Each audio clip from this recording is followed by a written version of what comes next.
வணக்கம் மாணவர்களே.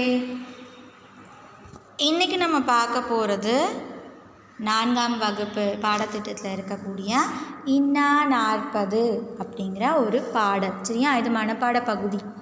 சரிங்களா? இதை பற்றின ஒரு சின்ன இன்ட்ரோடக்ஷன் ஃபஸ்ட்டு பார்க்கலாம். இந்த பாடல் பார்த்திங்கன்னா 11 கீழ்கணக்கு நூல்கள், அதாவது நம்ம தமிழில் இருக்கக்கூடிய பல நூல்கள், 10 பாட்டு, 8 தொகை, 11 கீழ்கணக்கு, அந்த நூல்களில் இன்னா நாற்பது ஒன்று. சரிங்களா? இது 11 கீழ்கணக்கு நூல்களில் ஒன்று. இதை எழுதினவர் யாருன்னு பார்த்தீங்கன்னா கபிலர், கபிலத்தேவர்னு சொல்லுவாங்க அவர். சரிங்களா? இது என்னென்னா, ஒவ்வொரு பாடல்களையும் 4 கருத்துக்கள் சொல்லப்பட்டிருக்கு. எத்தனை கருத்துக்கள் சொல்லப்பட்டிருக்கு? 4 கருத்துக்கள் கூறப்பட்டிருக்கு. அதை பற்றி தான் நம்ம பார்க்க போகிறோம். சரியா? உங்களுக்கு கொடுத்துருக்க தலைப்பு துன்பம் தருவது. எதெல்லாம் மனசுக்கு கஷ்டத்தை கொடுக்குது, எதெல்லாம் துன்பம் தருது அப்படிங்கிறது தான் நம்ம பார்க்க போகிறோம்.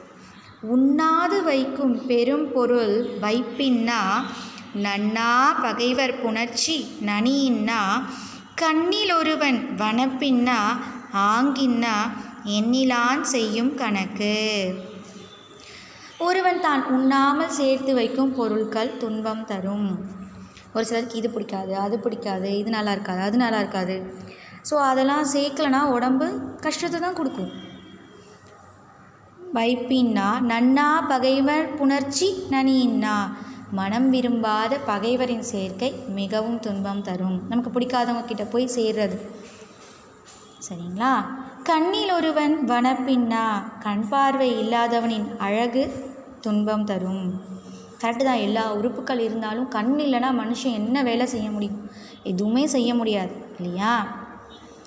ஆங்கின்னா எண்ணிலான் செய்யும் கணக்கு, அங்கனமே என் நூல் கணிதம் கற்காதவன் செய்யும் கணக்கு துன்பத்தை தரும்.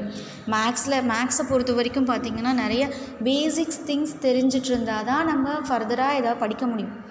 பேஸே தெரியாமல் நான் கணக்கு போடுறேன்னு சொன்னால் அது வேஸ்ட்.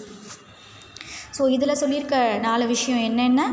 நம்ம சாப்பிடாத வைக்கிற பொருள் துன்பம் தரும், பகைவரோட நமக்கு பிடிக்காதவங்களோட செய்கிறது துன்பம் தரும், கண் பார்வை இல்லாதவன் துன்பம் தான், அது மட்டும் இல்லை கணக்கே தெரியாமல் இருக்கிறது, கணக்கே தெரியாமல் நான் கணக்கு போடுறேன்னு சொல்கிறது, அதுவும் துன்பம் தரும்.